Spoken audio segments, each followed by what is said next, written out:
तो तन धन भवन किस लिए हैं? बोले ये भगवान के हैं, ये हमारे नहीं है। किसके हैं? ये भगवान का है, ये भगवान का है। और जो कुछ वस्तु सामग्री सब भगवान की है। किस लिए है? भगवान की है, भगवान की सेवा के लिए। किस लिए है? भगवान की सेवा के लिए है। तो इसका भी संबंध भगवान से जुड़ गया कि नहीं जुड़ गया? फिर जब भगवान कण कण में व्याप्त हैं, सर्वत्र हैं, तो क्या शरीर में नहीं है? अरे जीवित नहीं, मुर्दे से भगवान प्रकट हो गए। बेन मर गया था, ऋषियों ने हुंकार किया और उसके मृतदेह का मंत्रात्मक मंथन किया गया तो भगवान का पृथु अवतार हो गया वहां से। मानो भगवान ने दिखाया कि चेतन में नहीं, अचेतन में भी मेरी सत्ता है। खंभा चेतन है कि जड़? जड़ है, पर जड़ खंभे से भगवान नरसिंह प्रकट हो गए। इसलिए जब कण कण में भगवान है तो तन में, धन में, भवन में भगवान क्यों नहीं? सब भगवान की सेवा के लिए। इतनी सी बात है, इतनी सी बात है। जब हम शरीर संसार को भोग के लिए स्वीकार करते हैं तो ये अविद्या माया बनकर बंधन का कारण बन जाते हैं, और जब इन्हें हम भगवान की सेवा के लिए स्वीकार करते हैं तो ये उपासना बनकर, भक्ति बनकर हमारे मोक्ष का साधन बन जाते हैं।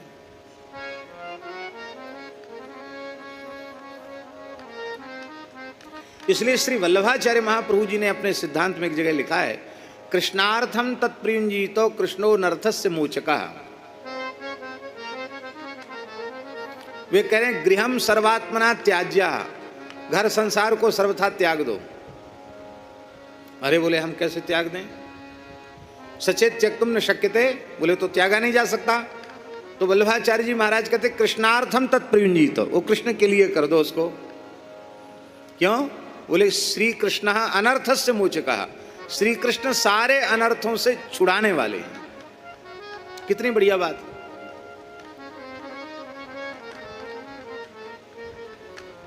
परिवार भी, तन धन भवन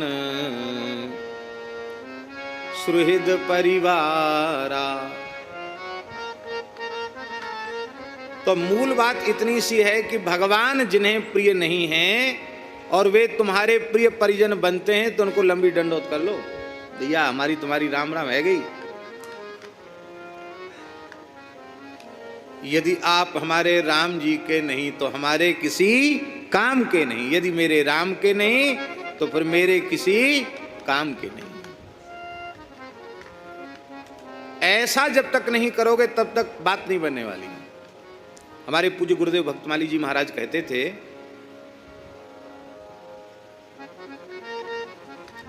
बड़ी प्यारी बात,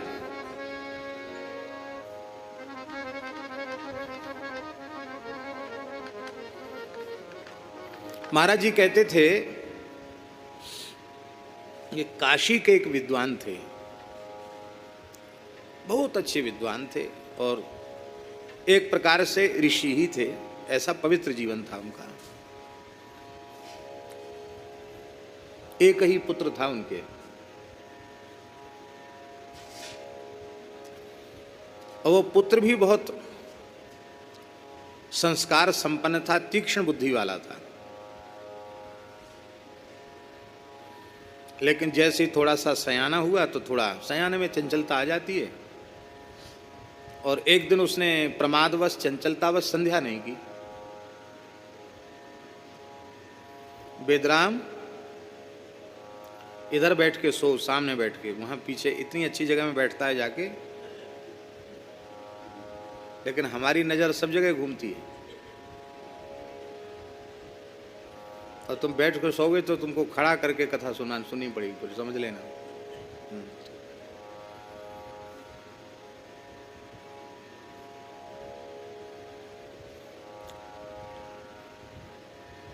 तो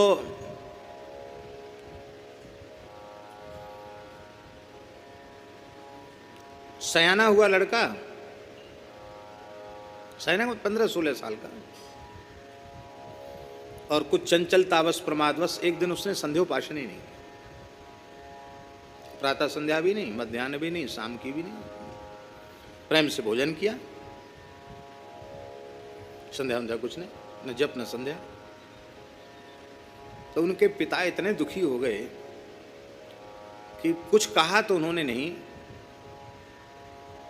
लेकिन कहने से बहुत हमको भी विक्षेप होगा, एक ही लड़का है। मौन हो गए। पुत्र से बोलने की तो क्या चले, उसकी ओर देखना बंद कर दिया। तो स्वाभाविक है ना, आपका कोई बहुत प्रिय हो, उसकी तरफ आप देखें भी नहीं तो उसको तो लगेगा तो सही, कह रही भैया क्या हो गया, हमको इतना नाराज, नजर तक हमारी तरफ नहीं डालते, क्या बात है। तो पता चल जाता है कि नाराज है कि नहीं। तो पहले तो पुत्र ने उतना ध्यान नहीं दिया, लेकिन जब देखा कि बिल्कुल भी न प्रणाम स्वीकार करते हैं, न मेरी ओर देखते हैं, न बोलते हैं, अच्छा बुरा कुछ नहीं बोलते हैं, तो लड़का भी दुखी हो रहे नहीं। उसने पूछा भी, गलती मेरी क्या है बताइए, आप क्यों नाराज हैं, आप मेरी तरफ देखते क्यों नहीं, बोलते क्यों नहीं, मेरे प्रणाम को भी आप स्वीकार नहीं करते, क्या बात है। कुछ नहीं, देखा भी नहीं, सुना भी नहीं, एकदम उदास है। लड़का ज्यादा दुखी हो गया। तो उसने अपनी मां से कहा कि देखो, काशी से दूर दूर से पिताजी के पास पढ़ने लोग आते हैं ना, तो अब वे हमसे कभी पढ़ने को बोलते हैं। अरे बोलने की बात क्या चले, मैंने ऐसा क्या बिगाड़ दिया, मेरी तरफ देखते तक नहीं है, और यदि ऐसा है तो मैं जीवित ही क्यों रहूंगा। पिताजी ऐसा करेंगे तो मैं तो अब अन्न जल त्याग कर अनशन लेकर मर जाऊंगा। तो उस बच्चे ने भोजन पानी बंद कर दिया, नहीं खाया। मां के मनाने पर भी नहीं माना। 24 घंटे बिना अन्न जल के हो गया। तो माताओं को थोड़ा अधिकार होता है लड़ने झगड़ने का, प्रेम कलह करने का। तो 24 घंटे बाद मैया लड़ पड़ी पंडितानी। उसने कहा, पंडित जी महाराज क्या हो गया आपकी बुद्धि को, इतने बड़े विद्वान होकर क्या बुद्धि को हो गया आपके।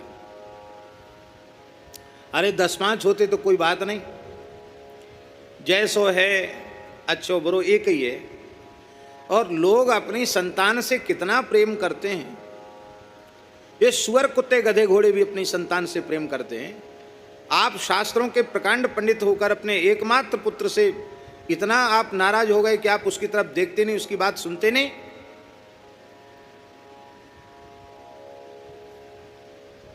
आपको पता है उसने निश्चय कर लिया कि मैं प्राण त्याग दूंगा। 24 घंटा हो गया, पानी नहीं पिया उसने।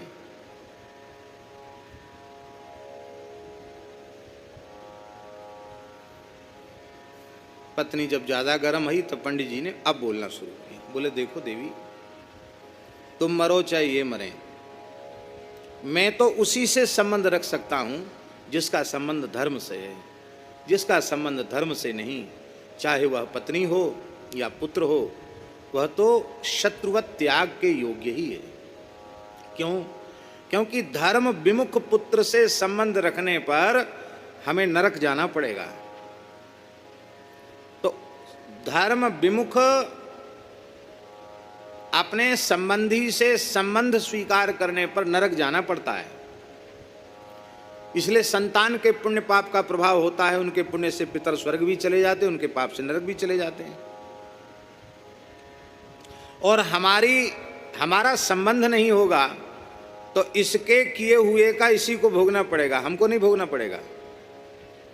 हम मुक्त हो जाएंगे पर हमें इसका किया नहीं भोगना पड़ेगा।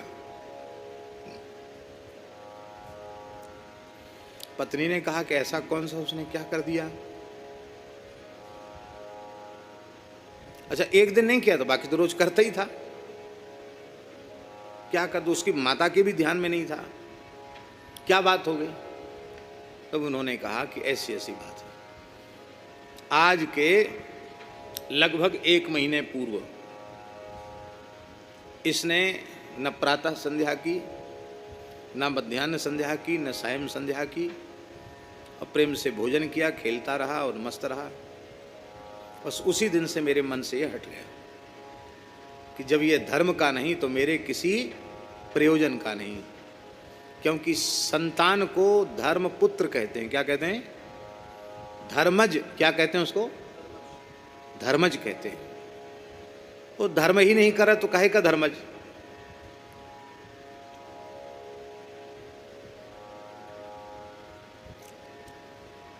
अब पुत्र की भी समझ में आया, हाँ अमुक दिन मैंने संध्या नहीं की। क्यों नहीं की?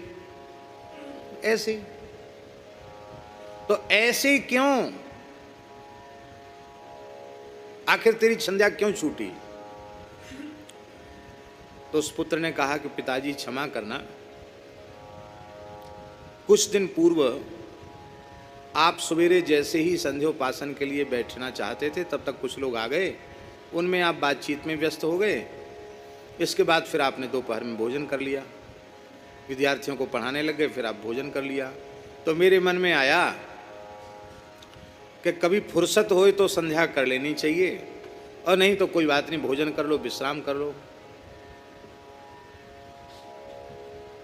तो आपने भी तो अमुक दिन एक समय संध्या नहीं की, और मैंने सोच लिया कि संध्या इतनी कोई जरूरी नहीं है।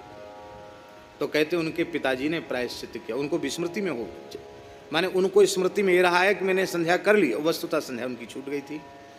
तो गुरु महाराज जी जब काशी पढ़ते थे तब की घटना है। तो महाराज जी कहते थे, वो गुरु जी सबको कहते थे कि देखो मैंने एक दिन संध्या में प्रमाद किया तो मेरे पुत्र ने 1 महीना संध्या में प्रमाद हुआ उसका।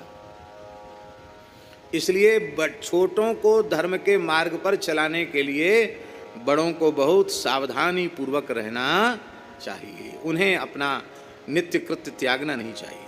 तो हम तो इस घटना को केवल इस अंश में कह रहे हैं कि जैसे उन पंडित जी ने अपने पुत्र का संबंध त्याग दिया केवल एक दिन संध्या न करने पर, ऐसे ही जब भगवत विमुख का हम त्याग करेंगे तो ही हमारा भगवत प्रेम संबंध सुदृढ़ होगा, नहीं तो भगवत संबंध सुदृढ़ नहीं होगा। हम विमुखों से भी संबंध बना के रखते हैं, अब बचा खुचा प्रेम भगवान से करते हैं। बचा खुचा ही कितना। हम अपनी कहते हैं हमारा अन्न जल से जितना प्रेम है उतना प्रेम भगवान से नहीं है। उतना उससे चौथाई प्रेम भी राम जी से होता तो राम जी प्रत्यक्ष खेलने लग जाते सामने। हमारा प्रेम तो अन्न जल से है, भगवान से नहीं है। भगवान से प्रेम है। देखो कई बार ऐसा होता है कि प्रिय, परम स्नेही, परम प्रेमी प्रिय अपने सुहृद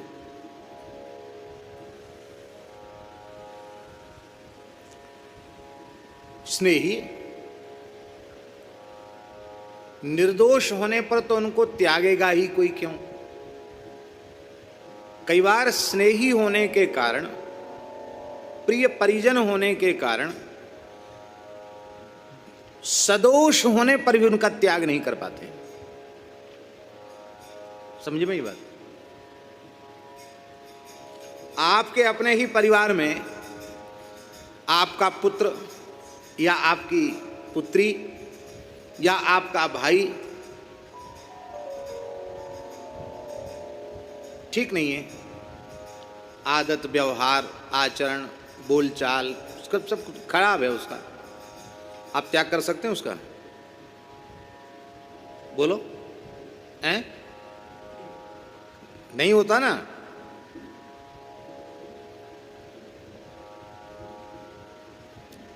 चलो एक हल्का उदाहरण दे देते हैं।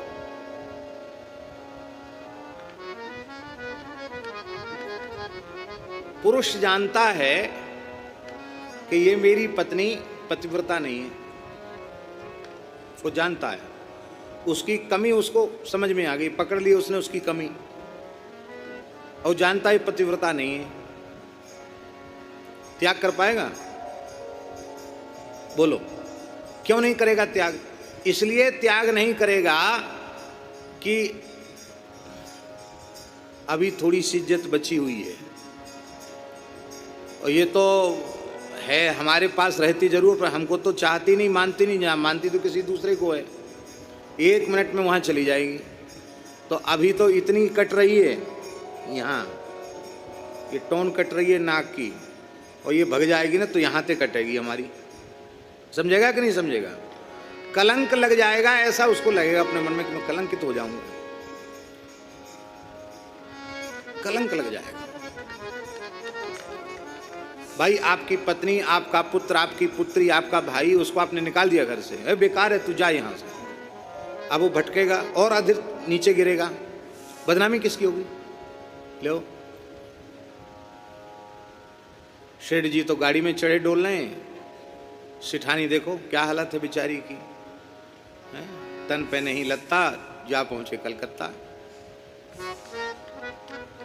देखो कलकत्ता के बाजार में घूम रही है, बदनामी किसकी होगी?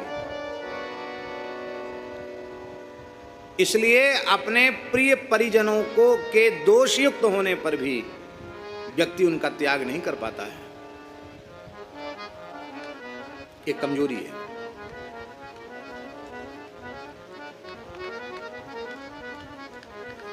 चाहे जितने दोष हों चलेगा, क्षम्य हैं, पर यदि ठाकुर जी का विरोधी है तो नहीं चलेगा। कोई बात नहीं, होने दो दोष, पर यदि भगवान का भक्त है तो भगवान से उसका नाता है तो ठीक है, कोई बात नहीं, कुछ ऊंच नीच होगी चलेगा। लेकिन यदि ठाकुर जी से ही सर्वथा विमुख हो गया तो तजिए ताहि कोटि बैरी सम। महाराज कैसे त्यागें? यद्य परम स्नेही, त्यागने में कलंक का भय है। तब इसी को प्रमाणित करने के लिए कहते हैं कि कलंक का भय तुम करते क्यों हो?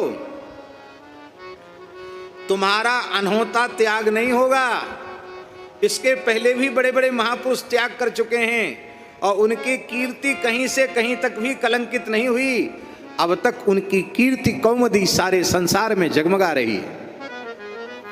इसलिए तुम ये भय त्याग दो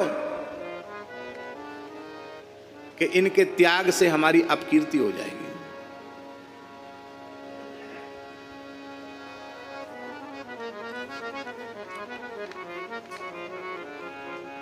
गोपियां क्या कह रही हैं?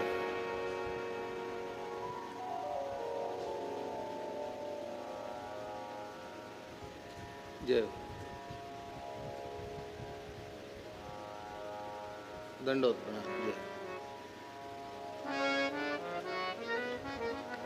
जय जय दंडोत। अच्छा अच्छा, हाँ हाँ हाँ, जी जी, आप गए हैं, आप हमको मिले हैं, वृंदावन में भी मलुकपीठ भी गए थे आप। ये मलुकपीठ भी गए? हाँ आप गए थे। आप गए मलुक? ये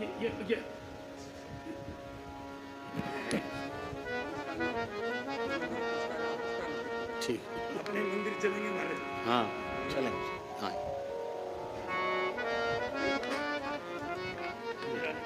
विराज विराज।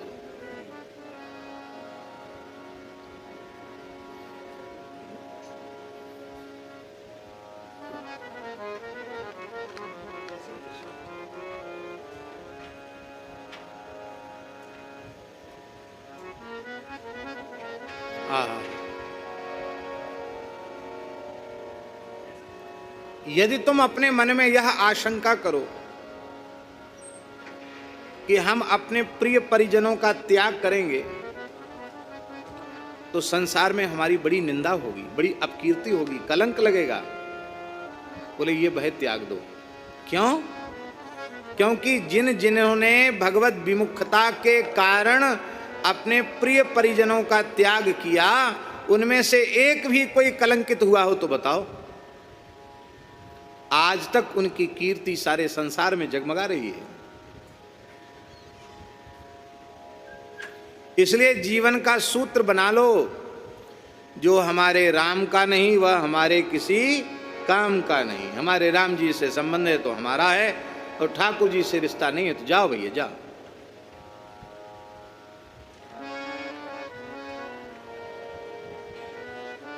मथुरा में विराजते वल्लभ कुल के, वल्लभ कुल संप्रदाय से परम पूज्य श्री जी बाबा महाराज, पूरे ब्रज में बहुत कार्य किया परम पूज्य श्री जी बाबा ने।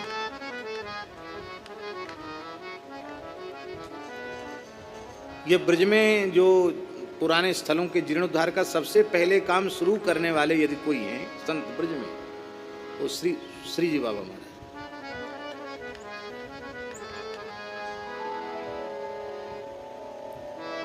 एक अनुभूति हमारी है, हम कभी भी उनके निकट गए, संसार के व्यवहार का एक वाक्य हमने उनकी वाणी से कभी नहीं सुना। किसी की परनिंदा पर चर्चा हमने उनकी वाणी से नहीं सुनी। घर के सबको फिरकी जैसा नचाते रहते थे भगवान की सेवा में। पोशाक सिलने से लेकर मुकुट बनाना, श्रृंगार करना, रसोई बनाना, सारे बालक कुशल हैं उनके यहाँ भगवत सेवा में। क्यों? क्योंकि जो परिवार का बालक ठाकुर जी की सेवा में उपस्थित नहीं होता, कीर्तन में उपस्थित नहीं होता, बाबा बोलने की बात तो छोड़ दो, उसकी तरफ देखते नहीं थे, देखते ही नहीं थे उसकी तरफ। और वह व्यक्ति थोड़ी दिनों में इतनी ग्लानि से भर जाता था कि वो फिर क्षमा भी मांगता और सेवा में उपस्थित होता। फिर प्रायश्चित बताते, ले ठाकुर जी के पर्दा बना, पोशाक बना, ठाकुर जी की माला सिद्ध कर, माला बना। आज भी चाहे मथुरा में, चाहे रसिया बाबा जी के यहाँ, पूरा परिवार सब ठाकुर जी की सेवा में लगे रहते हैं। ये संस्कार किसके दिए? पूज्य श्री जी बाबा। तो बाबा सीधी बात कहते थे, भैया जो हमारे लाला को ना आए वो हमारो ना आए। क्या कहते बाबा? जो हमारे लालन को ना आए वो हमारो ना आए, जो इनको है वो ही हमारो है, जो इनको ना है वो हमारो ना है। क्या इस प्रकार की बात आप अपने घर में रख पाते हैं? नहीं रख पाते हैं।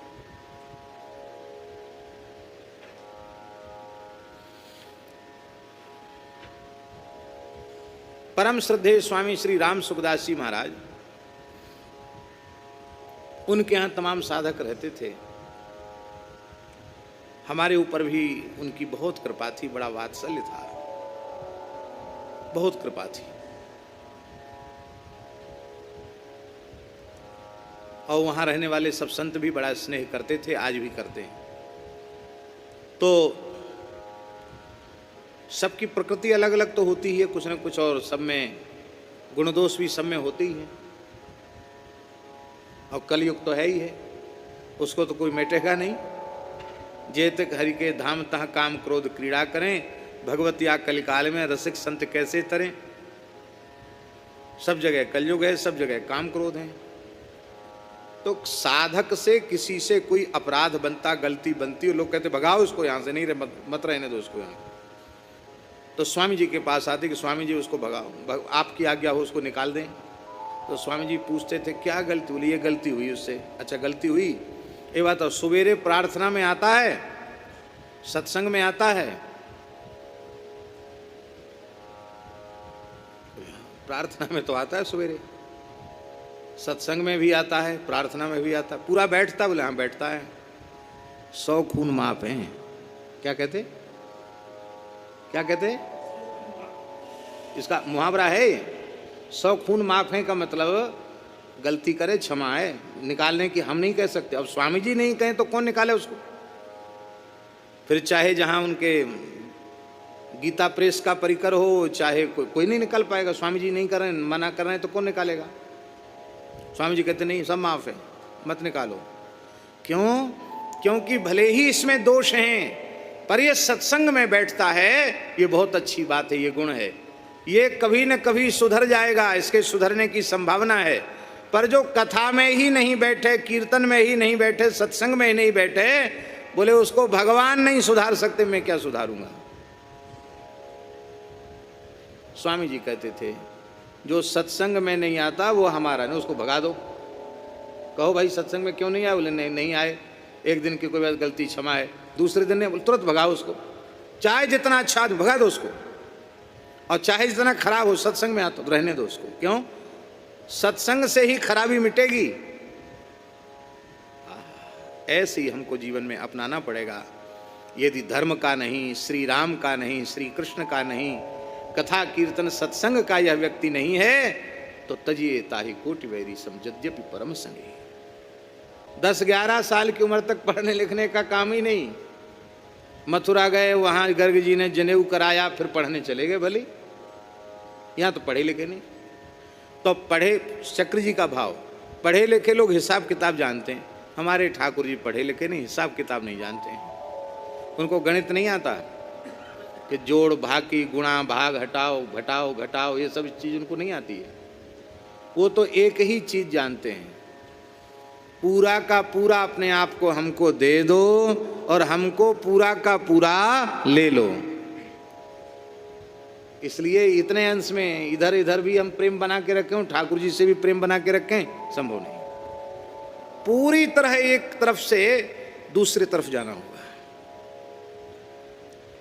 किशनगढ़ सुना है ना आपने? किशनगढ़ कहाँ है? अजमेर के पास है किशनगढ़। किशनगढ़ के महाराज थे, राजा थे किशनगढ़ के। बाद में विरक्त संत हो गए तो उनका नाम नागरी दास जी हुआ। बड़े रसिक संत हुए। पहले किशनगढ़ के राजा थे। तो जब उनको वैराग्य जगा महाराज जी किशनगढ़ महाराज को,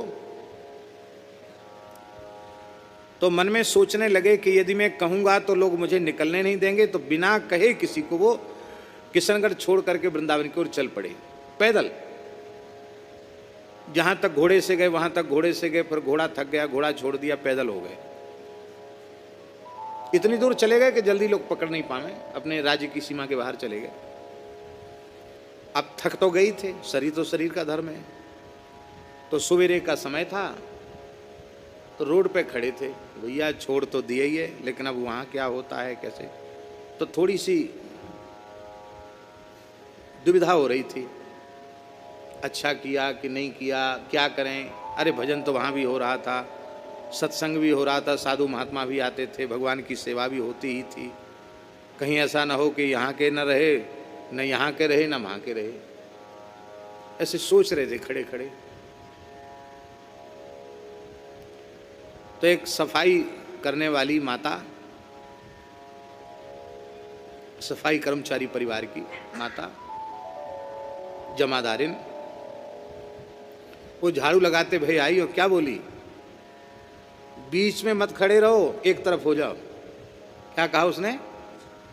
क्या कहा? हाँ, बीच में मत खड़े रहो, एक तरफ हो जाओ। इतनी सी बात उनकी दुविधा मिट गई कि दोनों तरफ हम उधर भी सोच रहे हैं, इधर भी सोच रहे हैं, एक तरफ हो जाओ, एक तरफ हो जाओ। और फिर बस, फिर तो मोड़ लिया मुंह, तो मोड़ लिया संसार से, और वृंदावन की ओर मुंह कर लिया तो कर लिया। ऐसा जब तक नहीं होगा तब तक बात सुधरेगी नहीं, बिगड़ी रहेगी। सुधरेगी तभी हमारी सब ही बात सुधारी। नागरीदास जी कह रहे हैं, कृपा करी श्री कुंज बिहारी ने, अरु श्री कुंज बिहारी, राख्यो अपने वृंदावन में, जेहि ठां रूप उजारी। नित्य केली आनंद अखंडित, रसिक संग सुखकारी। नागरी दास ही जन्म जितायो, बलिहारी बलिहारी, हमारी सब ही बात सुधारी। भजन करना चाहते हो तो भगवत विमुखों का त्याग करना ही पड़ेगा, और भगवत शरणागतों से प्रेम करना ही पड़ेगा। इसके बिना गति नहीं। बस एक ही सूत्र अपने जीवन का सूत्र बना लो, जो हमारे राम का नहीं वो हमारे काम का नहीं। राम जी का है तो हमारे काम का है, हमारे राम जी का नहीं तो जाओ भैया। कथा कीर्तन सत्संग से लेना देना नहीं, गौ सेवा संत सेवा भगवत सेवा से लेना देना नहीं। नमस्कार है। ऐसे में ममता करेंगे तो नरक जाना पड़ेगा। अरे तुम जाओ नरक, हम क्यों जाए नरक? हम नरक जाने के लिए नहीं आए हैं, हम तो युगल सरकार के चरणों में पहुंचने के लिए आए, हम नरक जाने के लिए आए। आहा, तो कितना भी आपका प्रिय परिजन हो, उसके त्याग से हमें कलंक लग जाएगा, ये भय अपने मन में नहीं करना।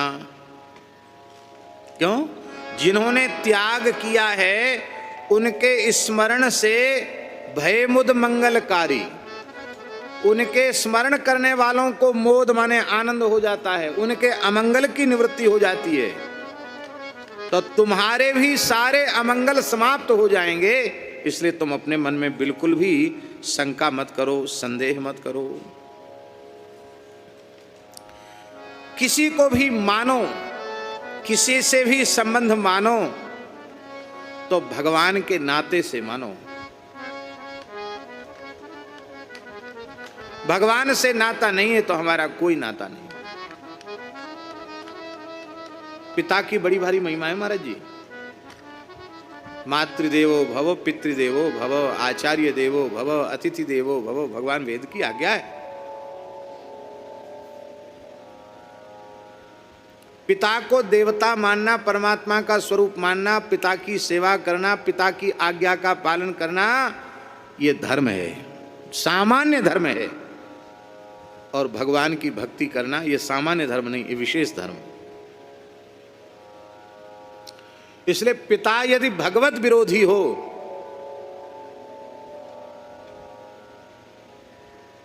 निंदा मत करो, बाकी दंडोत प्रणाम कर लो भले ही खूब, मूड धर धर के, माथो धर धर के प्रणाम कर लो, पर भीतर से उसका त्याग कर दो। प्रहलाद जी जब जब हिरण्यकशिपु के सामने आते हैं प्रणाम करते हैं, हाथ जोड़ के खड़े रहते हैं, अवज्ञा नहीं करते पिता की अवज्ञा नहीं करते प्रहलाद जी।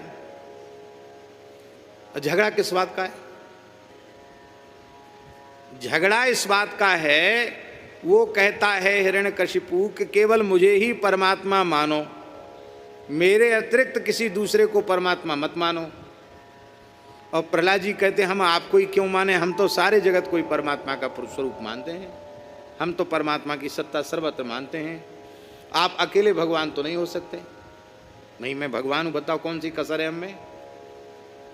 वरदान मांगनो चीज मांग लो हमसे, तीनों लोगों का मालिक हूँ मैं, सूर्य चंद्र सब हमारे अधीन है, बोलो कहा चाहिए मांग। प्रहलाद जी ने कह दिया कि तुम भगवान हो तो क्या कर सकते हो? अरे बोले हम सबको मार सकते हैं, 1 मिनट में सबको मार सकते हैं। पता नहीं हमें पक्का, शायद झूठ हो या सच हो भगवान जाने।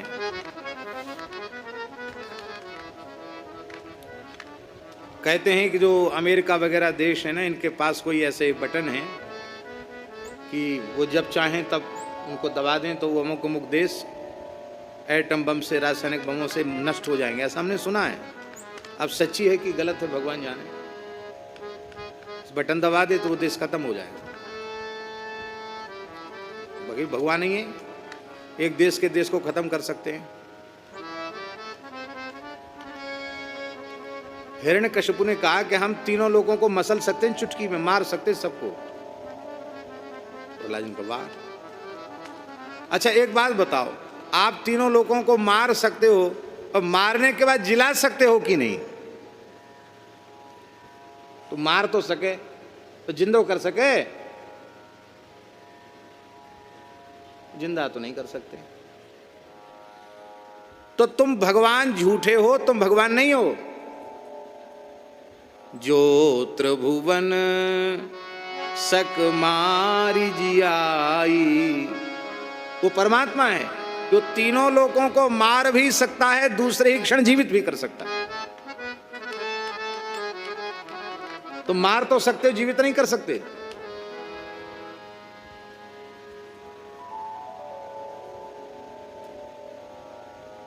तजो पिता प्रहलाद, प्रहलाद जी ने अपने पिता को त्याग दिया। तजो पिता प्रहलाद विभीषण बंधु, शास्त्रों के अनुसार बड़े भाई को पिता के समान माना गया है। ज्येष्ठ भ्राता पितुः समः, बड़ा भाई पिता के तुल्य होता है, इसलिए बड़े भाई का पिता के जैसा ही आदर करना चाहिए।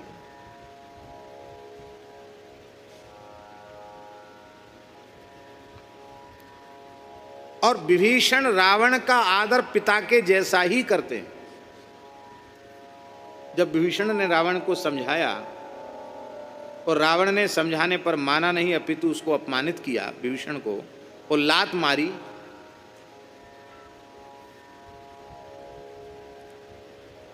तो विभीषण जी ने क्या कहा? क्या कहा विभीषण जी? तुम पितु सरिस भले ही मोहि मारा, तुम पितु सरिस भले मोहि मारा, राम भजे हित नाथ तुम्हारा, राम भजे हित नाथ तुम्हारा। आप बड़े भाई हो, मेरे पिता के समान हो, आपने लात मार दी, अच्छा किया, कोई बात नहीं, लेकिन फिर भी मैं आपकी मुंह देखी नहीं कहूंगा, आपका बुरा हो जाए ऐसी बात मैं नहीं बोल सकता। आपका हित तो राम जी के भजन में ही है। तजो पिता प्रहलाद विभीषण बंधु भरत महतारी, भरत जी ने अपनी जन्मदात्री माता कैकेयी का त्याग कर दिया।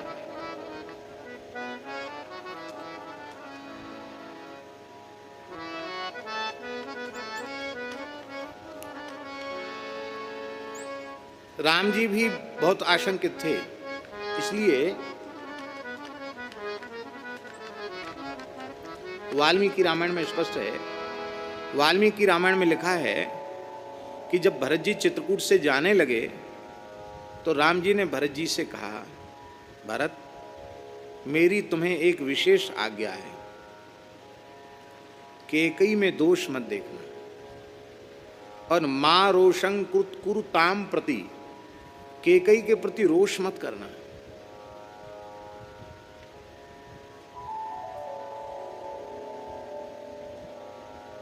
कैकेयी की निंदा मत करना, कैकेयी की बुराई मत करना, कैकेयी बुरी नहीं है, कैकेयी पर क्रोध मत करना, ये मेरी आज्ञा है। जो आज्ञा प्रभु। और शत्रुघ्न जी को कहा कि ध्यान रखना सबका समान भाव से, इनको पीड़ा न पहुंचे। लेकिन जीवन पर्यंत भरत जी ने अपनी माता को फिर माता नहीं कहा।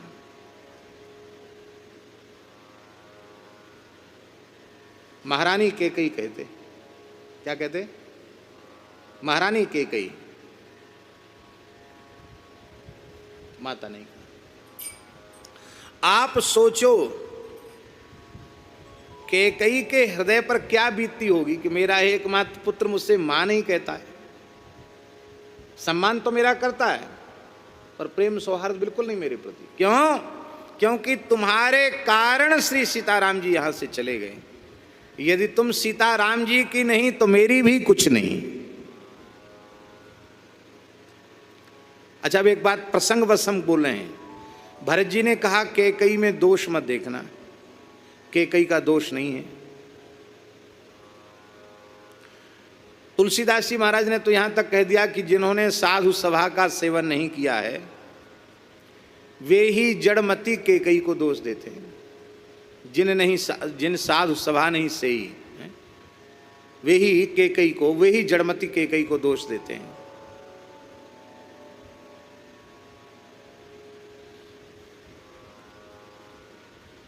ऐसा क्यों? देखो,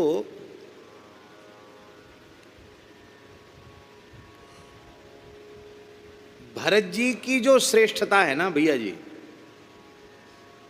भरत जी की जो श्रेष्ठता है ज्ञान में, विवेक में, भगवत प्रेम में, सेवा भाव में, कौन सा ऐसा प्रेम धर्म का अंग है जिसमें भरत जी परिपूर्ण न हो?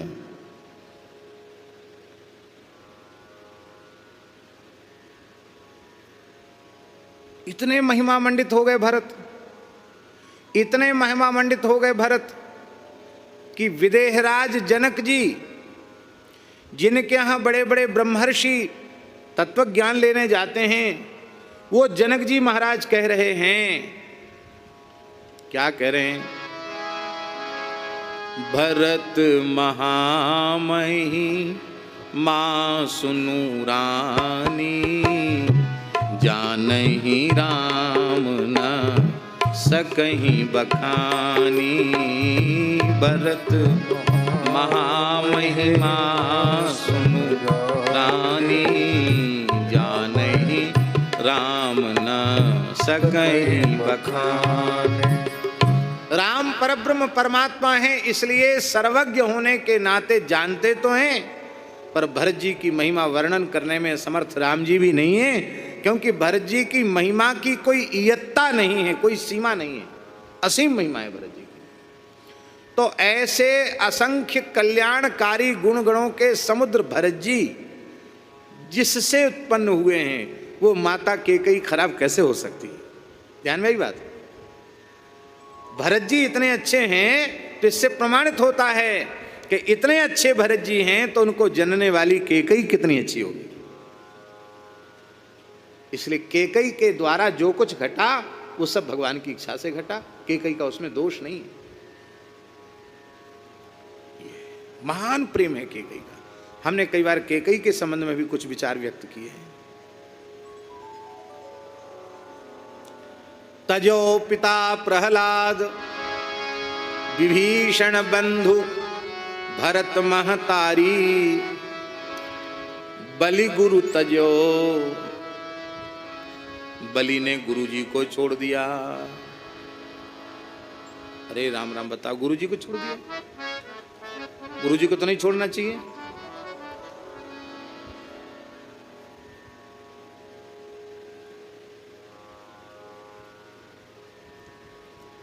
ये अमृत है, ये लोटा में, ये लोटा है, इसमें अमृत है।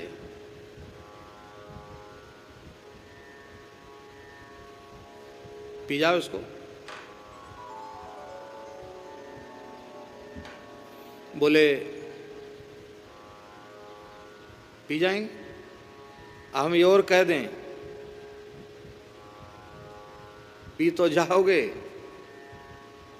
होगा कुछ नहीं। ये और कह दें साथ में, ये भी कह दें कि ये अमृत है, इसको पी जाओ, फिर आप पीने के लिए हाँ पी जाएंगे। और जब पीने के लिए आप कहते हैं पी तो भले ही जाओ, होगा कुछ नहीं इससे। खांसी खुर्रा तक खत्म नहीं होगा, अमर होने की बात तो छोड़ दो। तो आप क्या कहेंगे? धर राखो अपना अमृत अपने ही पास, खर्च मत करो, अपने पास रखो, हमको नहीं चाहिए। हैं?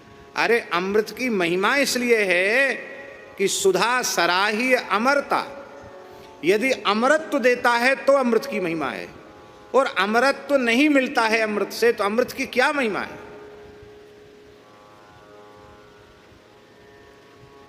ठीक इसी प्रकार से सद्गुरु भगवान की कृपा से यदि वह अमृतत्व मिलता है, श्री ठाकुर जी की प्राप्ति होती है, तब तो उनकी महिमा है।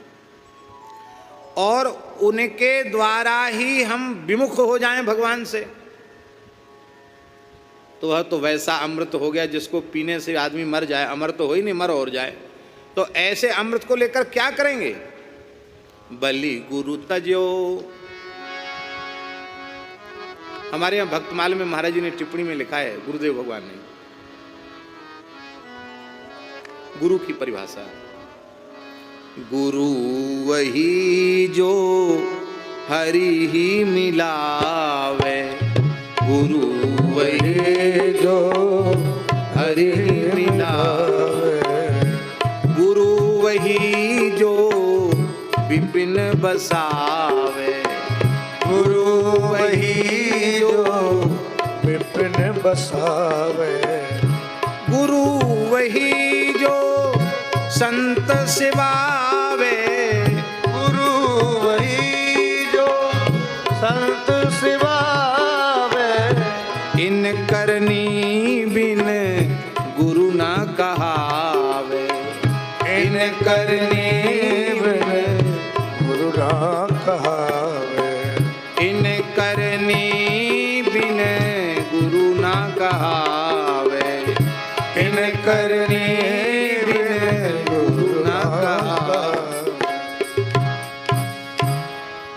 भगवान से मिला दे।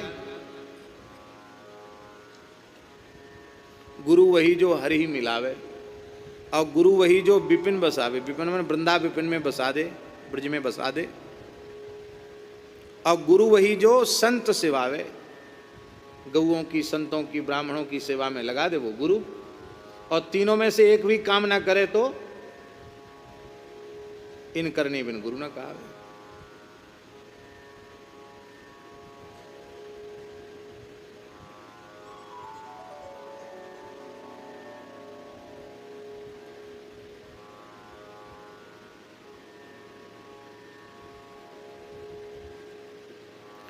गुरु जी की महिमा इसलिए है कि वह जीव का संबंध परब्रह्म से जोड़ते हैं। जीव का संबंध वे परब्रह्म से जोड़ते हैं, यही उनका महात्म्य है। ब्रह्म संबंध कराते हैं। भूले हुए संबंध की पुनः स्मृति कराते हैं, फिर उस संबंध को पक्का कर देते हैं, सुदृढ़ कर देते हैं। तो गुरु जी की महिमा है। अब एक बात हम आपसे पूछते हैं, कुलगुरु, कुलगुरु जानते हैं ना, कुल पुरोहित, कुलगुरु ब्याह पढ़ने जाए और कन्या का संबंध वर से, वर का संबंध कन्या से न जोड़े, वो अपने ही साथ फेरा परवाने के फेर में पड़ जाए। भैया हम ही हैं सब कुछ, कन्या को कहे कि बस अब हमारा ही वर्ण कर लो, तो बोलो उस कुल गुरु को दक्षिणा मिलेगी, क्या मिलेगा बोलो, कहो भाई, समझे कि नहीं समझे? ना समझे? अरे पंडित जो ब्याह पलवे बारो है, या लिए तो भाई को दक्षिणा दी जाए, पाम पूजे जाए कि भैया तेने संबंध करायो, और वो बर से संबंध न करा के स्वयं ही कहे कि कोई बात नहीं, हमारी साथ फेरा डाल दो। जूत पड़ेंगे, जूत हैं, लठ दो।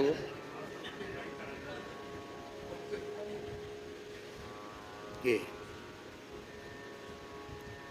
बलिहारी गुरु आपकी जिन गोविंद दियो मिलाए, बलिहारी है क्योंकि आपने गोविंद से मिला दिया। अब सहजोबाई का एक पद है, दोष लगा, भई मुद मंगलकारी, इनके स्मरण से आनंद होता है। उद्धव जैसे ब्रह्मज्ञानी गोपियों की चरणरज अपने सिर पर धारण करना चाहते हैं। उद्धव रूप से हमें सुलभ नहीं है वो चरणरज, इसके लिए हे नाथ वृंदावने कुम गुल्म लतौषधि नाम, वृंदावन में हम लता बन जाएं, गुल्म बन जाएं, औषधि बन जाएं, गोपियों की चरणरज हमारे ऊपर पड़ जाए और हम निहाल हो जाएं, हम धन्य हो जाएं।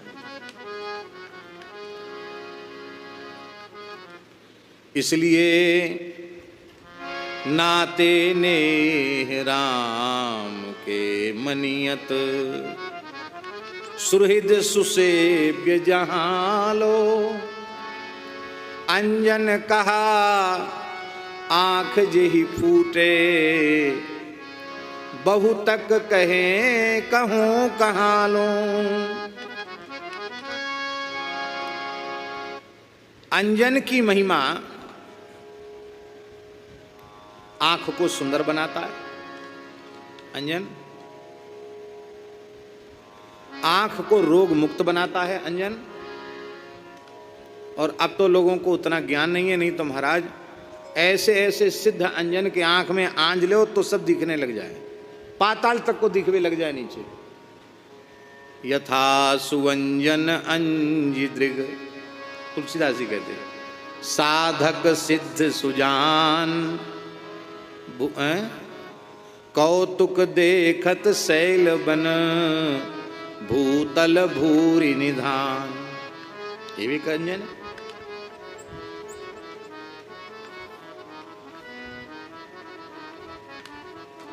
साधक का दृष्टि को परिमार्जित करने वाला सबसे श्रेष्ठ अंजन क्या है? श्री गुरु पद रज मृदु मंजुल अंजन, गुरु पद रज मृदु नयन अमीय दृग दोष विभंजन।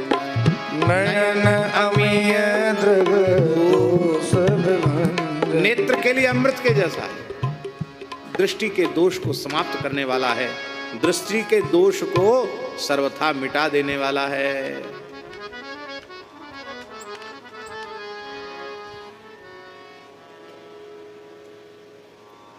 अंजन लगाने से आंख के रोग खत्म होते हैं, आंख की बीमारी, और आंख सुंदर भी होती है। और कोई अंजन दे हम आपको, लो भाई अंजन लगाओ, क्या बोले लगाती आंख फूट जाएगी, क्या इस हमारे अंजन को लगा लो, लगाते ही आंख फूट जाएगी।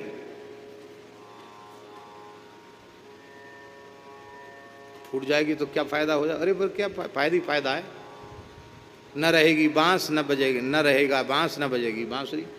आंख रहेगी तो बीमारी होगी, आंख ही खत्म तो बीमारी कहाँ करेगी?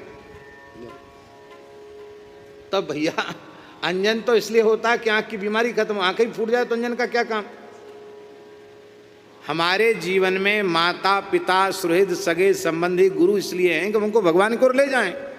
यदि वे ही भगवान की ओर हमें नहीं ले जाते, भगवान से विमुख कराते हैं, तो अंजन कहा आंख जी फूटे। ऐसे अंजन से क्या लेना देना जिससे आंख फूट जाए? बहुत तक कहूं कहां लो। अब अंतिम बात महाराज जी सबसे जोरदार है, सबसे जोरदार बात है अंतिम। कहते ना इस बात का तोड़ कहां है? इसकी तोड़ है यहां।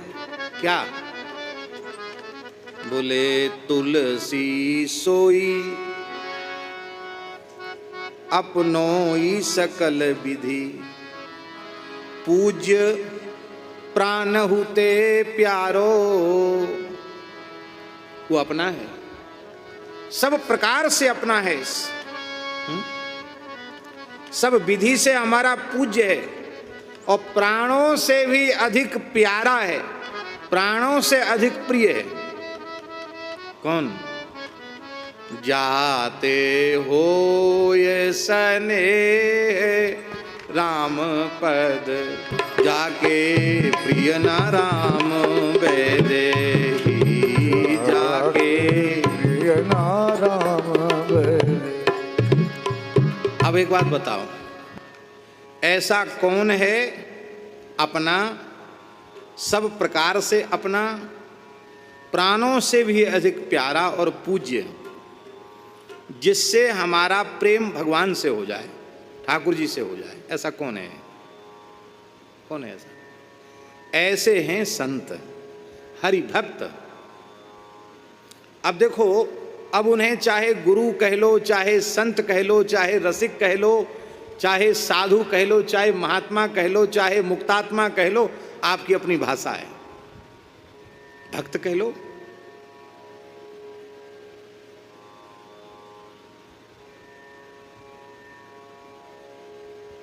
संतों की कृपा से ही भगवान में प्रेम होता है। बताओ, किसी का बिना संत कृपा के भगवत प्रेम हो गया हो? बिना हरि भक्ति की कृपा के किसी के भीतर भगवत प्रेम प्रकट हो गया हो? एक भी उदाहरण कहीं मिल जाए तो खोज के बताओ।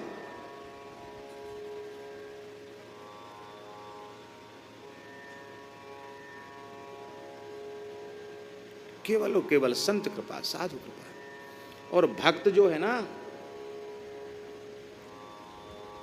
भक्त पिता के रूप में भी हो सकता है, माता के रूप में भी हो सकता है, भक्त पिता के रूप में भी हो सकता है, भक्त माता के रूप में भी हो सकता है, भक्त भाई के रूप में भी हो सकता है, भक्त पति के रूप में हो सकता है, भक्त पुत्र के रूप में हो सकता है, भक्त गुरु के रूप में हो सकता है। अरे महाराज जी कहाँ तक कहें, भक्त शत्रु के रूप में भी हो सकता, तो भी काम बन जाएगा महाराज, भक्त से नाता जुड़ जाए। भक्त मित्र के रूप में भी हो सकता है। कहाँ तक कहें महाराज जी, भक्त नौकर के रूप में भी हो सकता है, सेवक के रूप में। बस उस भक्त को पहचानने की जरूरत है, पहचान करके उसको मानने की आवश्यकता है। आप लोगों को और सब बात तो समझ में आई होगी। शत्रु की बात समझ के आप चौंक गए होंगे। शत्रु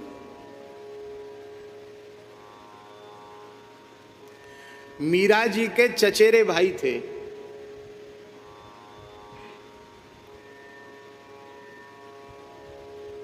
राव जयमल,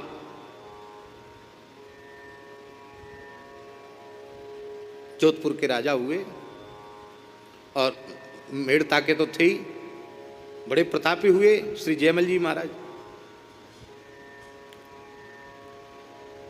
मीरा जी से बचपन में उनकी बड़ी प्रीति थी, तो मीरा जी के संग के प्रभाव से भी हरिभक्त हो गए जयमल जी।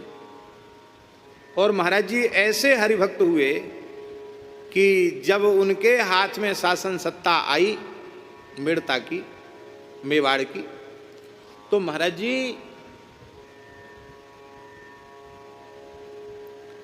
10 घड़ी, कितने घड़ी? 10 घड़ी ठाकुर जी का भजन करते थे वो, भगवान की सेवा। 10 घड़ी, 10 घड़ी माने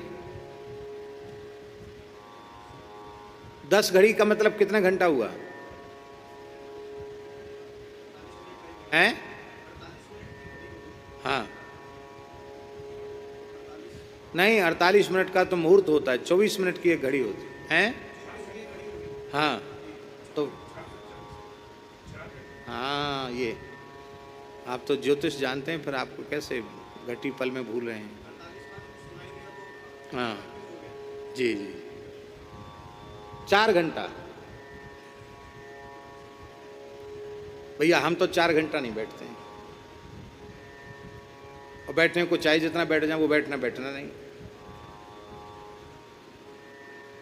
ऐसे बैठते थे भजन में 4 घंटा जयमल जी, उसके बीच में संसार से कोई लेना देना नहीं। आग लगे, पानी बरसे, महाप्रलय हो जाए, कोई लेना देना नहीं। कानून बना दिया था उन्होंने। इन 4 घंटे भगवत सेवा में, भजन ध्यान में हमारे पास आकर किसी ने विक्षेप किया, उसे प्राण दंड दिया जाएगा, फांसी। डर के मारे कोई उनके पास उसमें, यह कठोर कानून इसलिए बनाया था कि राजाओं को तो बड़ी व्यस्तता होती, कब आफत आ जाए, कब संकट आ जाए, कब व्यस्तता बढ़ जाए। तो भजन के निश्चित समय में भजन करना, 4 घंटे भजन करना, उसमें कोई विक्षेप नहीं।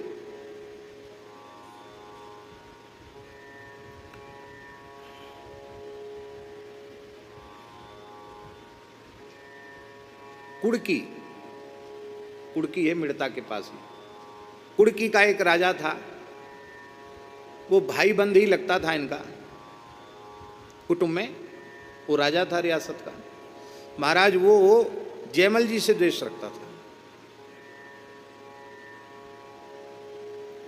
पर वो इतना समझता था कि जयमल जी इतने पराक्रमी हैं कि मैं इनसे बलपूर्वक तो जीत नहीं सकता, इतने प्रचंड योद्धा हैं, मैं जीत नहीं सकता। तो उसको जब पता चला कि 4 घंटे तक उनसे कोई मिलता नहीं है, अरे बोले 4 घंटा में तो पूरा नगर पर कब्जा कर लेंगे हम। तो और जो शत्रुता रखते थे उनका सहयोग लिया और बड़ी भारी सेना लेकर गुपचुप तरीके से अकस्मात धावा बोल दिया मेड़ता पर, और मेड़ता को चारों ओर से घेर लिया। इतनी सेना आ गई कि लगा कि समुद्र में डूब रहा हो, सेना के समुद्र में मेड़ता डूब रहा हो, ऐसा। मंत्रियों के तो हाथ पांव फूल गए, सब परेशान हो गए। और ठीक उसी समय में, जितने समय महाराज भजन करते थे, बोले महाराज के पास कौन जाए, जाएगा उसको फांसी, सुनेंगे तो है ही नहीं, फांसी और हो जाएगी। तब मंत्रियों ने सबने राजमाता को कहा, जयमल जी की जन्मदात्री मां को कहा कि माँ तो हर स्थिति में पूजनीय होती है, माँ पर कोई कानून नहीं होता है, सब कानून से ऊंचे है माँ, आप जाओ। क्योंकि पूरे राष्ट्र पर संकट है, राज्य पर संकट है, प्रजा पर संकट है। तो माँ गई, सामने नहीं गई, पीछे से खड़े होकर दूर से ही माँ ने कहा, बेटा जयमल, पूरा नगर बहुत विशाल सेना से घिर गया है। आप जो कुछ कर रहे हो आप करो अपने पूरे समय से, आपको हम विक्षेप नहीं करते, पर आदेश तो दे दो कि हम सेनापति को, मंत्रियों को क्या कह दें, क्योंकि आपके आदेश के बिना कुछ होना नहीं। आज भी ऐसा है, आज भी व्यवस्था ऐसी है कि सेना यदि मोर्चा पर कुछ करती है तो राजा की बिना अनुमति के वो नहीं कर सकती, राजा की अनुमति जरूरी है। आप कहिए। तो माता की बात भी उन्होंने ध्यान से सुनी नहीं, मुड़कर माता की ओर देखा नहीं, अपने भजन में लगे रहे। पर माता खड़ी थी, ये जाए तो विक्षेप खत्म हो, इसलिए उन्होंने अपनी वाणी से कहा, करें हरि भली है। क्या कहा? करें हरि भली है। श्री हरि भली करेंगे, ठाकुर जी जो करेंगे स्वच्छ ही करेंगे, बस इतना कहें। राजमाता बेचारी निराश होकर आगे बोले, उन्होंने कुछ भी नहीं कहा। अब सब हाथ पांव सबके फूल रहे, अब क्या होगा, अब क्या होगा, अब क्या होगा। 4 घंटे पूरे हो गए।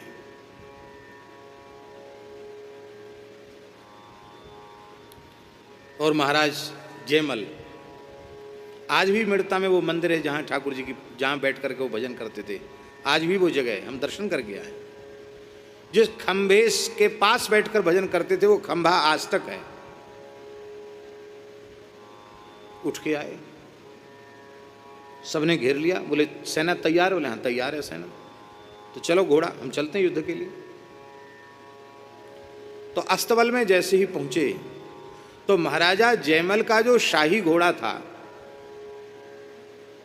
जिस पर केवल महाराज सवार होते थे, वो घोड़ा तो महाराज झाग उगल रहा था, फैन उगल रहा था मुंह से, और उसके शरीर से पसीना चू रहा था, टपक रहा था पसीना, पूरा थका हुआ था घोड़ा। आश्चर्य की बात है, शाही घोड़ा, और उसकी ये हालत, किसने सवारी की इस पर? सबने कहा महाराज सब कुछ बंद है, नगर के द्वार बंद हैं, अस्तबल में कोई आया गया नहीं, भगवान जाने तो क्या हाली बीमारी हो गई। घोड़ा है, खड़े खड़ो घोड़ा हाँप रहा है और फैन मुंह से झाग जा रहा है और शरीर से पसीना टपक रहा है, ये तो पूरा मेहनत होगी इसकी घोड़े की। तत्काल दूसरा घोड़ा उपस्थित किया गया, दूसरा शाही घोड़ा उसी क्वालिटी का। उस घोड़े पर बैठ करके जैसे ही नगर का द्वार खोलने की आज्ञा दी, नगर द्वार जैसे ही खुला तो वो क्या देखते हैं नगर द्वार खुलते ही,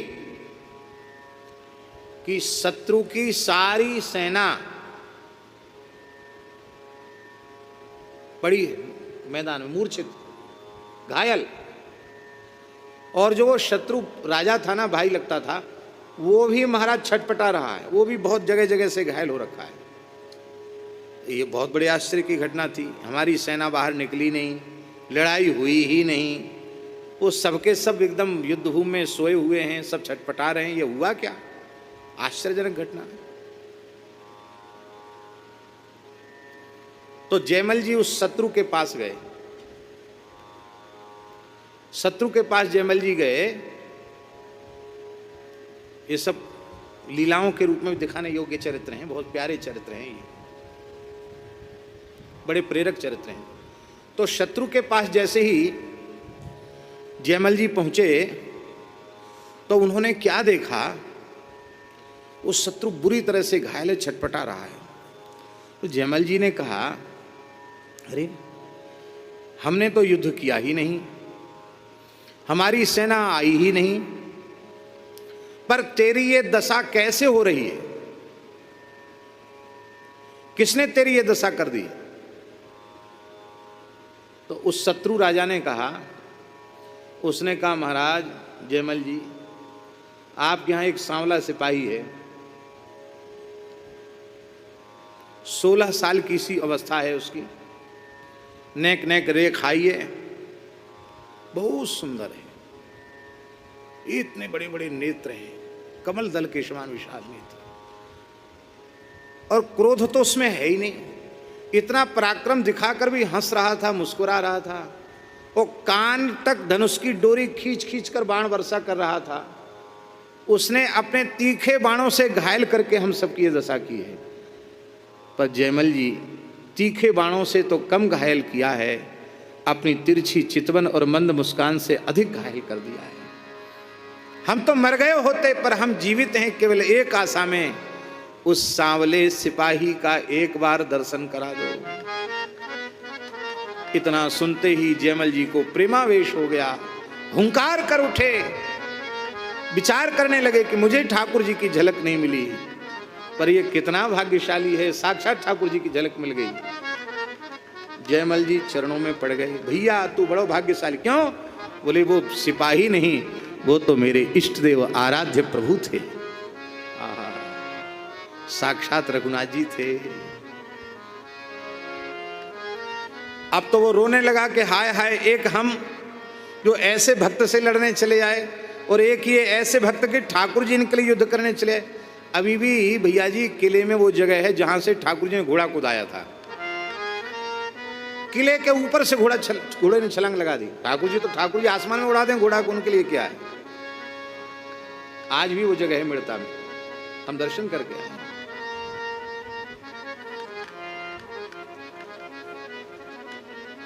जयमल जी ने फिर ठाकुर जी को पुकारा, प्रभु इस पर कृपा तो भई, हम पर कृपा क्यों नहीं भई, हम भी आपके उस सांवले सिपाही स्वरूप का दर्शन करना चाहते हैं।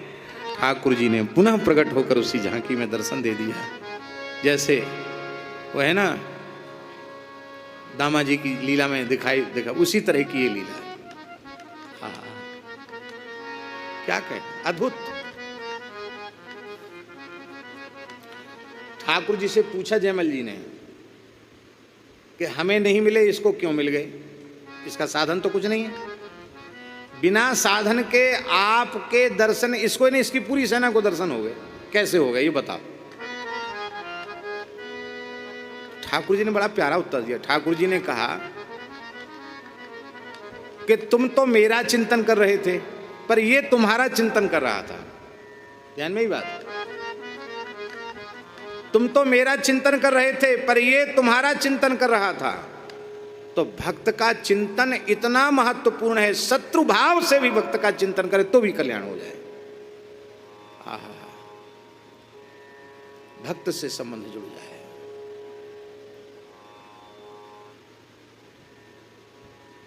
किसी के भी रूप में भगवान का भक्त हो सकता है। देखो श्री स्वामी भगवत रसिक जी महाराज कहते हैं, बहुत प्यारा भाव है भगवत रसिक जी का। तात ऋषभ सोए मातु मंदालस जानो, तात ऋषभ सोए मातु मंदालस जानो, तात ऋषभ सोए मातु मंदालस जानो। भ्राता विदुर दयाल मित्र प्रहलाद ही जानो, भ्राता विदुर दयाल मित्र प्रहलाद ही जानो। पुत्र कपिल सो होए योसिता द्रुपद कुमारी, गुरु नारद सो मिले अकिंचन पर उपकारी, भरता नृप अम्बरीश सो राजा पृथु सो जो मिले, भगवत भवनिधि उद्धरे चिदानंद रस में झिले। ये भगवत रसिक जी की वाणी का अंश है। भगवत भवनिधि उद्धरे चिदानंद रस में झिले। किसी भी प्रकार से हमारा संबंध भगवान के भक्त से होगा। इसलिए तुलसी सोई अपनोई, तुलसी सोई अपनोई सकल विधि, पूज्य प्राण हूते प्यारो, जाते होए स्नेह राम पद, जाते होए स्नेह राम पद, ए तो मतो हमारो, ए तो मतो हमारो।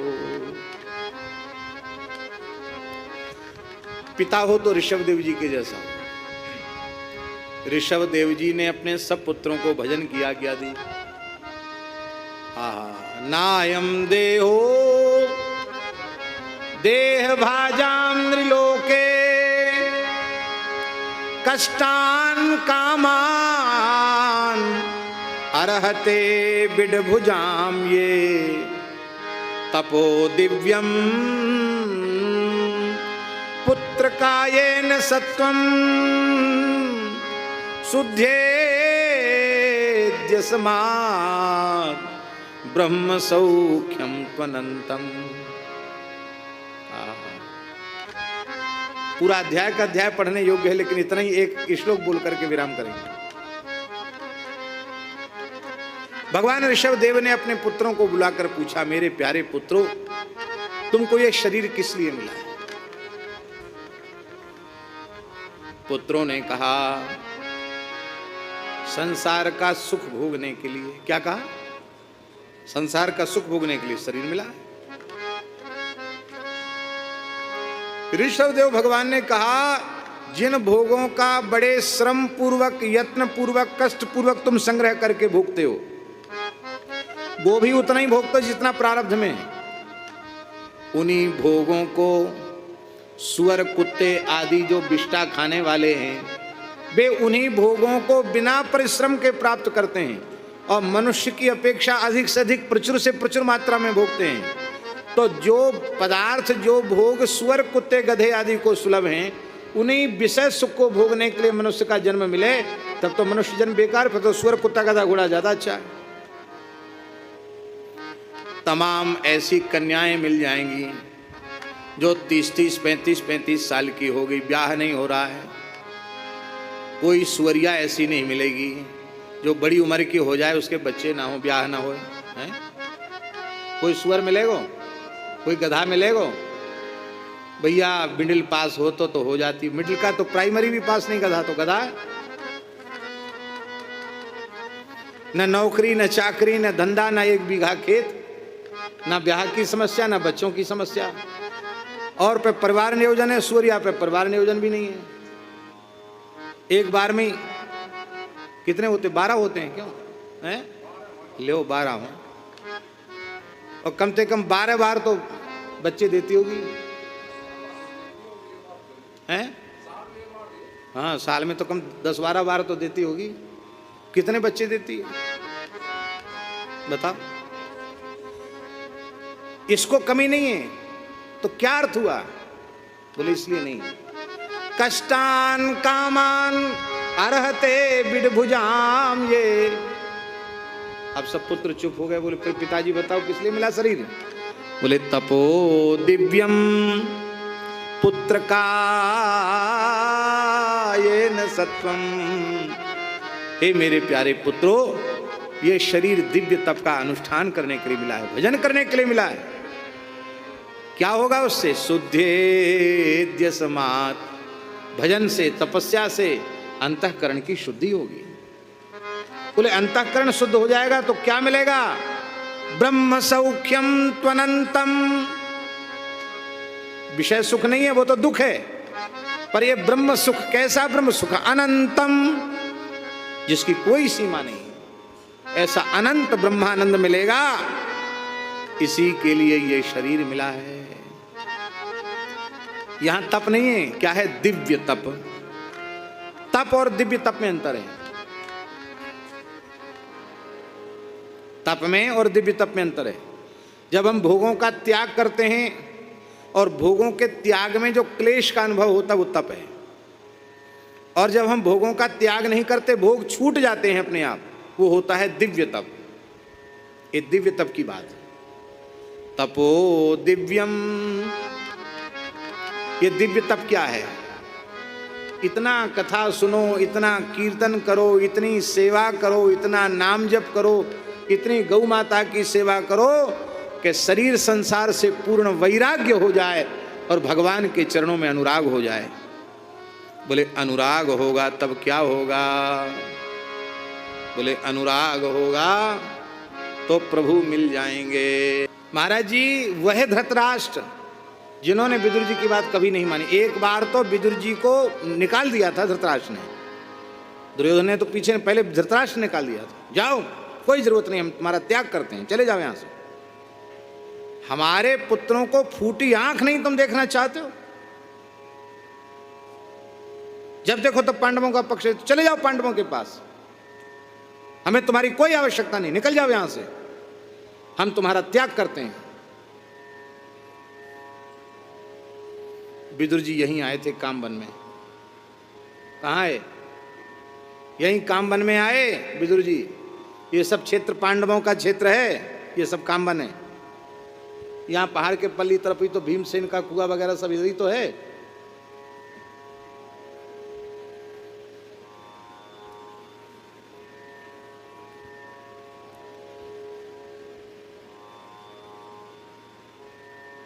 तो कुआं बंद कर दियो ना बाद में, हैं? नहीं, ऐसी एक कथा है, कुआं बंद कर दियो यहाँ पहाड़ के पल्ली तरफ।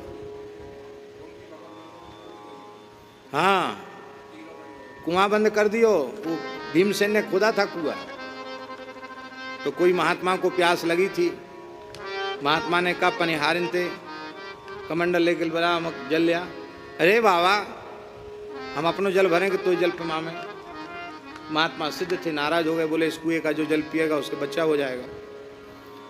अब लोग सुने नहीं बाबा की आवाज़, जो पिए उस सबके पेट में बालक हो गया, पुरुषों के पेट में बालक हो गया। तब उसको बंद करवाना पड़ा कुआं को। यहीं की घटना है, इधर के पीछे की घटना। ये सब दिव्य क्षेत्र है।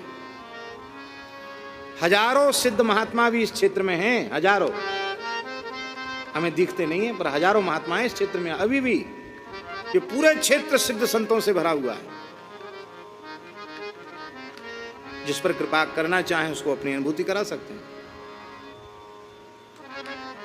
तो महाराज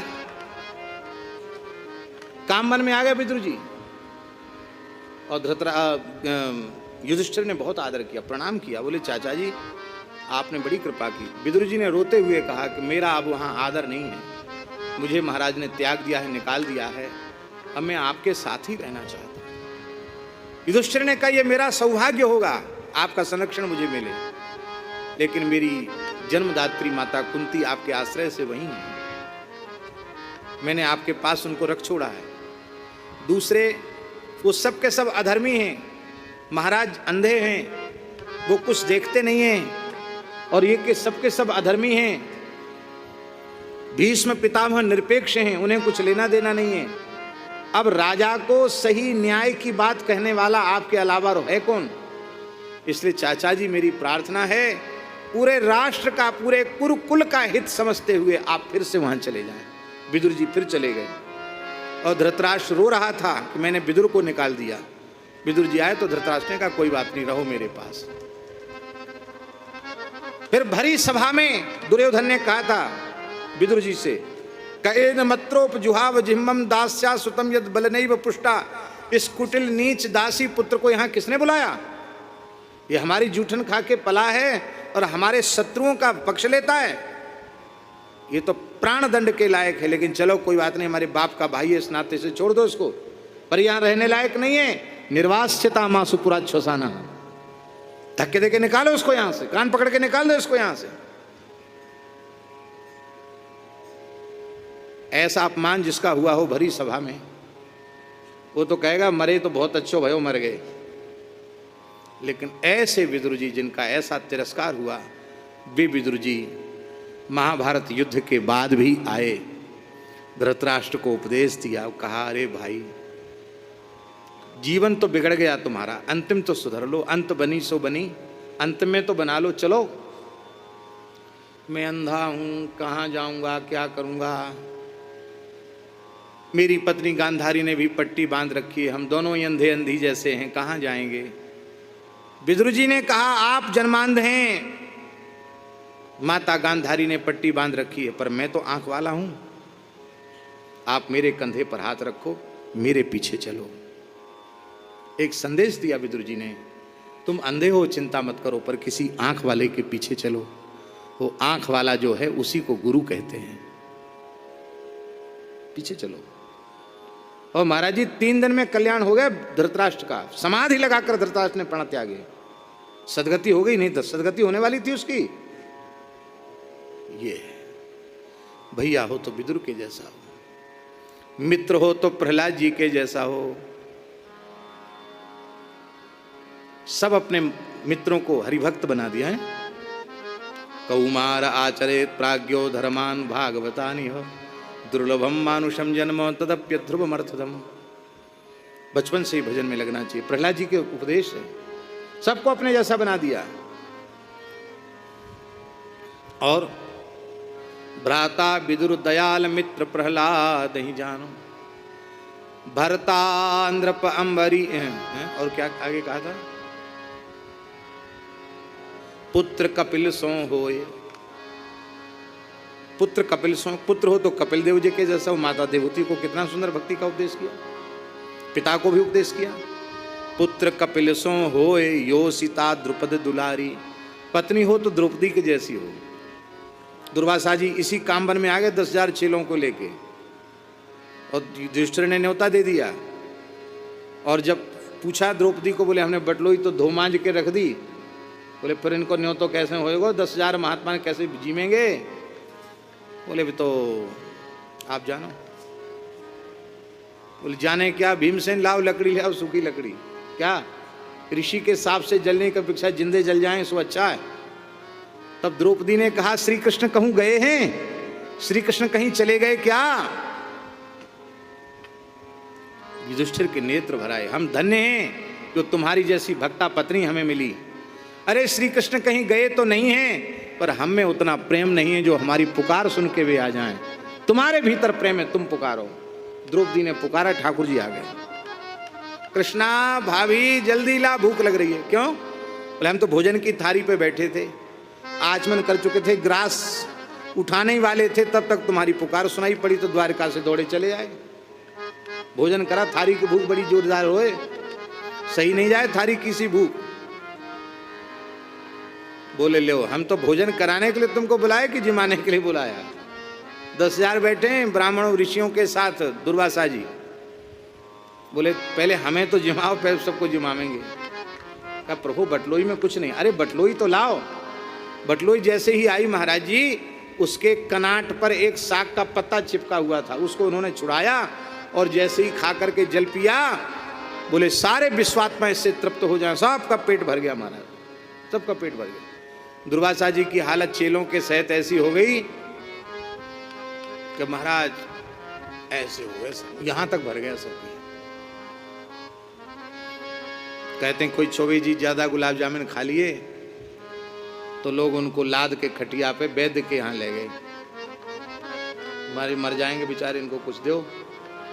वैद्य चूरन लेके आयो, बोले लो एक घूंट पानी के साथ चूरन ले लो, पत्थर भी खाया होगा तो हजम हो जाएगा। तो उन्होंने डांट कर उसको कहा कि इतना जगह भीतर होती तो एक गुलाब जामुन और खा लेते हम, इतनी जगह ही कहाँ बची जो तुम्हारा चूरन और एक घूंट पानी भीतर जाए। उससे भी गई बीती हालत हो गई विचारों की। द्रौपदा योषिता द्रुपद दुलारी, भरता नृप अम्बरीश सोमर। पति हो तो अम्बरीश के जैसा हो, छोटी रानी को कैसा भक्त बना दिया। राजा हो तो पृथु के जैसा हो, और गुरु हो तो कैसा हो, गुरु नारद सो मिले अकिंचन परोपकारी। गुरु हो तो नारद जी के जैसा हो। हमारे महाराज जी कहते भगवत रसिक जी ने पूरा परिवार तो गिना दिया, एक छूट गए। पुत्र हो तो पुत्री हो तो कैसी हो। महाराज जी कहते थे पुत्री हो तो करमेती बाई के जैसी हो। अपने पिता को उपदेश दिया, बरस 50 लगी विषय ही में बास की हो। बरस 50 लगी विषय ही में बास की हो। भय ना उदास तहूँ चवे को चवाई। हाँ भय ना उदास तहूँ चवे को चवाई। आहा हाँ भय ना उदास तहूँ चवे को चवाई। हाँ भय ना उदास तहूँ चवे को चवाए। हाँ कही तुम कटी नाक कटे यदि होए जो पे।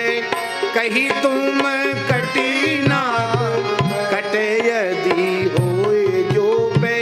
नाक एक भक्ति नाक लोक में ना पाइए। हाँ नाक एक भक्ति नाक लोक में न पाइए।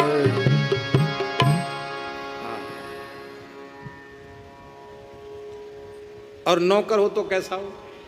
बोले रत्नावती को जैसी नौकरानी मिली है, भक्त भूप रत्नावती। वो नौकरानी से ही उसको भक्ति मिल गई। घर में चौका पोंछा करने वाली थी आमेर महाराज की दासी, रत्नावती की दासी, और वो नाम जपती रहती थी। और जब प्रेम में विभोर होती तो नवल किशोर कभू नंद के किशोर कभू नवल किशोर कभू नंद के सुर कहूँ। वृंदावन चंद कही आंखें भरी पानी। हाँ वृंदावन चंद कही आंखें भरी पानी। सुनत बिकल भई सुनिबे की चाह भई। सुनत बिकल भई सुनबे की चाहे भई। रसिक नरेशन की बाणी कह दई। हाँ रसिक नरेशन की बाणी कर दे। इसलिए तुलसी सोई अपनोई सकल विधि पूज्य प्राण हुते प्यारो। किसी भी रूप में भक्त मिल जाए, जाते हो ये स्नेह राम पद। जिस भक्त के संपर्क से भगवान के चरणों में प्रेम हो जाए उसी को पूज्य मानो, उसी को बड़ा मानो, आदर करो। हम लोग भक्त को देखकर भी आदर नहीं करते हैं। ये मेरा बेटा है, ये मेरा पोता है, ये मेरा अमुक है, तो ये मेरा नौकर है, मैं क्यों से आदर? नहीं नहीं, सब ही सुलभ सब दिन सब देसा। सेवत सादर समन कलेशा। भक्त को पहचान करके आदर पूर्वक सेवन करो। मेरी हाथ जोड़ के प्रार्थना भैया जी, घर में कोई बालक बालिका स्त्री पुरुष नौकर चाकर भजन करने वाला हो तो उस पर बहुत ध्यान रखो। ये खूब भजन करे, इसके भजन में कोई बाधा पैदा ना करे। ऐसा कभी पाप मत कमाओ कि ये भजन ना करे, इसके भजन छूट जाए। नहीं नहीं, सबको भजन में लगाओ, स्वयं भजन करो, सबको भजन में लगाओ। क्योंकि जाके प्रिय न राम वैदेही तजिए ताहि कोटि बैरी सम। यद्यपि परम स्नेही। भगवान में प्रेम नहीं होता है, कोई चिंता की बात नहीं। भगवान में जिनका प्रेम है उनसे प्रेम कर लो। ठाकुर जी में प्रेम नहीं होता, कोई चिंता की बात नहीं। ठाकुर जी का जिनका ठाकुर जी से प्रेम है उनसे प्रेम कर लो। एक बात हमें ब्रज की बहुत अच्छी लगती है, ब्रजवासियों की।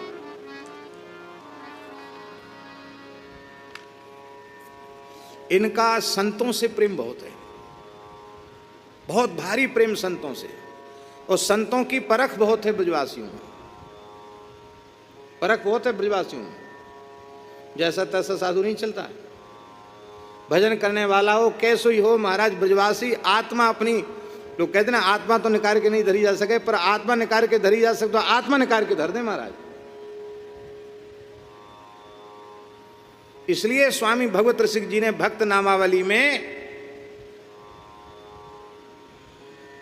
विठ्ठलनाथ बल्लभाचार्य ब्रज के गूजर जट्टा, हम सो इन साधुन सो पंगत। सबको तो भक्त कहा, हमारे महाराज जी कहते थे ब्रज के गूजर जट्टा, ब्रज के गूजर और जाट सबको उन्होंने कहा ये तो जन्म से भक्त ही होते हैं। क्यों? क्योंकि ये स्वयं बेचारे भले ही बहुत ज्यादा भजन न करें, पर भजन करने वाले संतों से प्रेम करते हैं। और हमारे यहाँ का एक साधु है राम राम बाबा, वहीं आए रहे और मलुक पीठ में, बोले यहाँ भीड़ भाड़ ज़्यादा है, यहाँ भीड़ भाड़ ज़्यादा है। अब उसको पसंद आई, रुंगटा जी लिए कहाँ कहाँ डोलो, उसको पसंद आई वहाँ पहाड़ पे कहाँ जगह है, वहाँ बना दी। वहाँ भी ब्रजवासी बालक उसका खोज खबर करने पहुँच जाते हैं, सब प्रेम उसको ध्यान देते हैं उसको। हम लोग कोई ध्यान देते हैं? नहीं देते ज़्यादा ध्यान, लेकिन वो ब्रजवासी ध्यान देते हैं। अब हम आपसे पूछते हैं तो वो तो कछु किसी के काम का तो है ही नहीं, वो कछु बोलो राम राम राम राम, बस यही कहे, वो कछु बोले ना, किसी काम का है ही नहीं। न शरीर से कोई सेवा करे, वो सेवा भाव नहीं है उसको बिल्कुल भी, शरीर से कुछ नहीं करता है, राम राम राम राम। लेकिन उसको यहाँ ब्रजवासी बहुत मानते हैं। ए भैया राम राम बाबा है, राम राम बोले, कछु दूसरों शब्द ही ना बोले, मुड़े थे। सब ब्रजवासी प्रेम करते हैं। संतों की परख, संतों के प्रति सम्मान। हम देखते हैं इधर से पर्वत की परिक्रमा करके आते हैं, कई बार शाम को सवेरे, तो देखो अपरिचित बालक, हमारा परिचय नहीं, वो भले वो हमें जानते हो पर परिचित नहीं, जूता उतारे, आप थे, जूता उतारे, मस्तक रोड पे रख के प्रणाम किया। भैया का हम दे रहे भाई, वो का हम ते ले रहे हो। बस साधु के भेष को देखकर श्रद्धा, ये जैसी ब्रजवासियों में है, इसलिए तो ठाकुर जी ब्रज में आए, इनके प्रेम पर रीझ करके ठाकुर जी ब्रज में आए। तो ठाकुर जी की बड़ी दया है। और कोई एक ऐसा अवसर गौ माता की कृपा से, गुरुदेव भगवान की कृपा से जरूर आएगा। अभी सैकड़ों ब्रजवासियों को गौ माता की सेवा का कार्य मिला है। हमें ऐसा लगता है भगवान की दया से कि अब समय जो भी बीच में जा रहा है वो जा रहा है, इस पूरे क्षेत्र का गौ माता ऐसा विकास करेगी कि उदाहरण बनेगा ये क्षेत्र। गो सेवा से चौमुखी विकास कैसे संभव है, ये पूरे क्षेत्र क्या करें उसको, उदाहरण है, उदाहरण बनेगा। बस इसके लिए आवश्यक है कि सभी ब्रजवासी कमर कस के जुट जाएं इस काम में, क्योंकि ये संस्था की उन्नति नहीं है, ये संस्था का विकास नहीं है, ये व्यक्ति का विकास नहीं है, ये हम सब का विकास है, पूरी सृष्टि का विकास है। और ठाकुर जी की सबसे बड़ी सेवा है ये। हम सबके ठाकुर जी रामकृष्ण, और रामकृष्ण की प्यारी गैया, गैया तो ठाकुर जी की ठाकुर जी है। तो इन्हीं शब्दों के साथ समय बहुत अधिक हो गया, 1:30 बज गया, यहीं कथा का विराम करते हैं। जय जय श्री राधे।